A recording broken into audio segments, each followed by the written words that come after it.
spotlight is on Northwest Arkansas for the Bentonville Film Festival. We'll tell you about it and some free screenings for families to enjoy this weekend.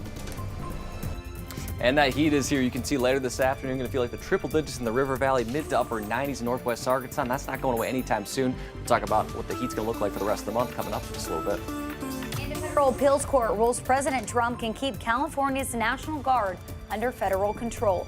More on ongoing legal battle with California's governor and the White House. Now first, a live look outside in Springdale here on this Friday. It is June 20th. Your 5 News This Morning starts now. Covering news where you live. This is 5 News This Morning. Well, good morning. Rise and shine. We hope you're off to a great start. I mean, why wouldn't you be? It's Friday. We're all in a good mood. We're all in a good mood. June 20th. It's hard when you say that out loud because this month is just flying by.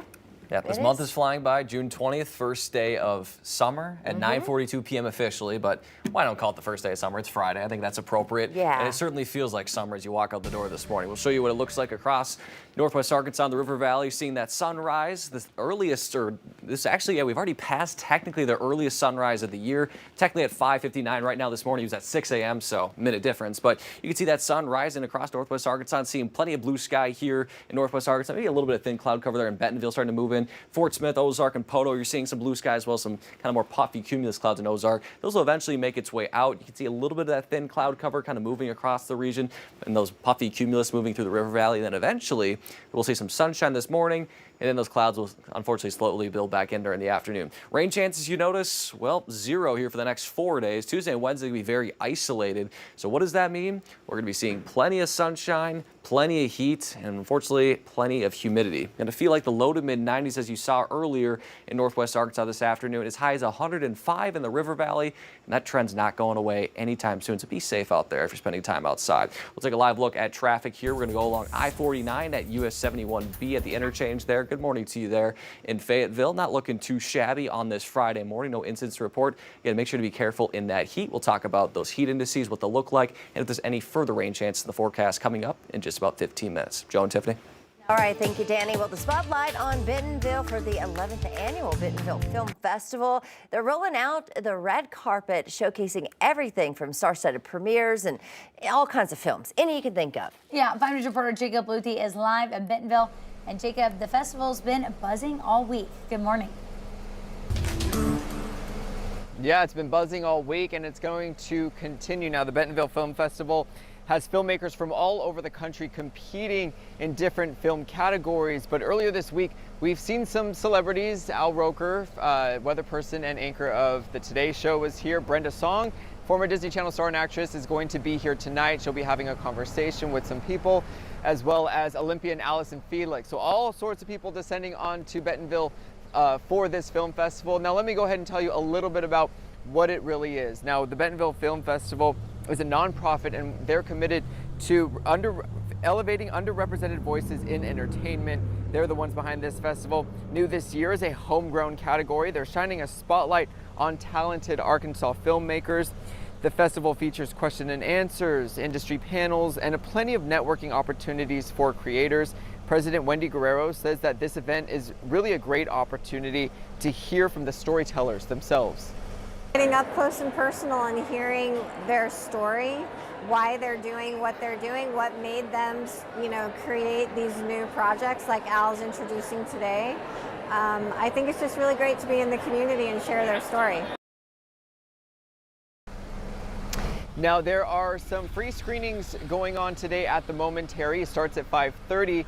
But tomorrow there are more events. Tomorrow there will be more screenings. There's also going to be a fireworks show. Now, tomorrow's movies is Superman and Wicked. Now, Wicked is the one I'm excited for. I've already seen it 3 times. Maybe I'll go ahead and see it for a 4th time, hoping it's a sing-along. I doubt it's going to be. I doubt they want to hear that, but I'm going to go ahead and send it back to you.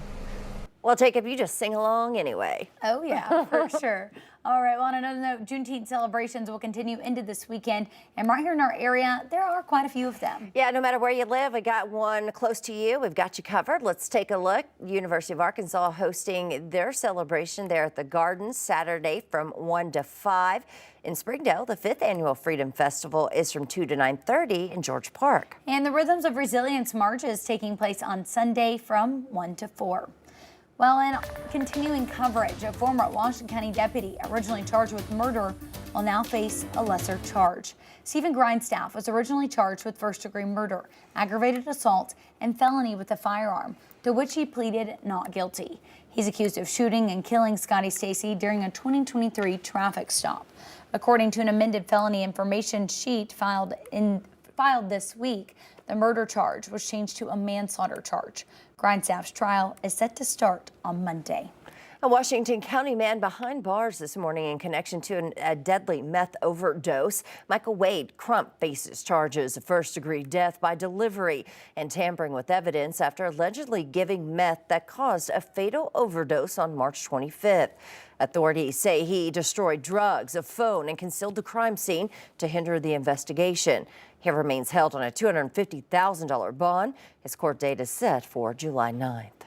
Well, this morning, tensions are rising as President Trump weighs whether to order a military strike on Iran. Well, Israel's conflict with Iran enters a second week, and European leaders push for diplomacy to prevent a wider war in the region. President Trump has set a 2-week timeline to decide whether to strike Iran, targeting the country's Fordow nuclear site hidden deep underground. The White House says Iran is closer than ever to developing a nuclear weapon. Meanwhile, Israel's military continues to hit Iranian targets on both sides, report rising casualties.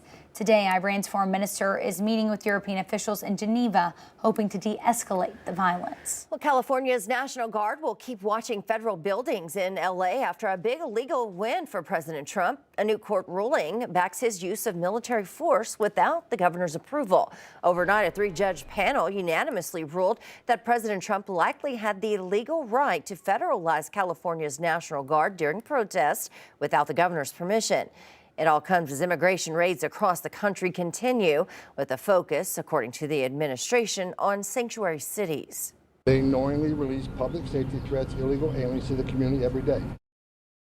Vice President J.D. Vance is set to visit California today as immigration raids ramp up, while Governor Newsom vows to keep fighting what he calls the president's authoritarian military tactics.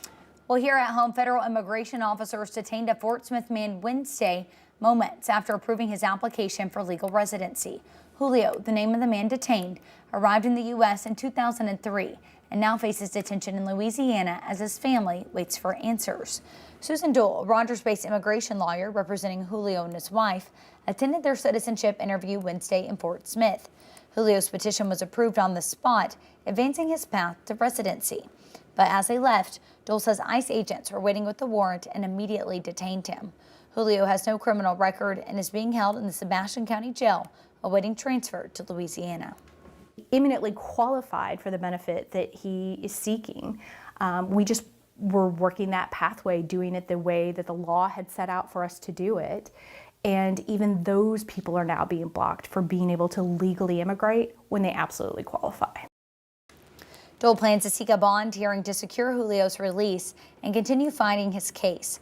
5 News has reached out to ICE for comment, but has not yet received a response. Well, Arkansas lawmakers and local officials are now in a heated dispute over sanctuary city rules. Arkansas State Representative Kenton Underwood has filed a complaint this week with the Attorney General, alleging Fayetteville is violating state laws prohibiting sanctuary cities. This follows Mayor's statement on social media declaring non-cooperation with immigration and customs enforcement. When we see something like that in my opinion, violates state law, that's what my constituents sent me to Little Rock to do, is to make sure that those things are enforced. The Attorney General's office is reviewing the complaint, but no timeline has been set for a resolution. Mayor Ron's office declined to comment further at this time.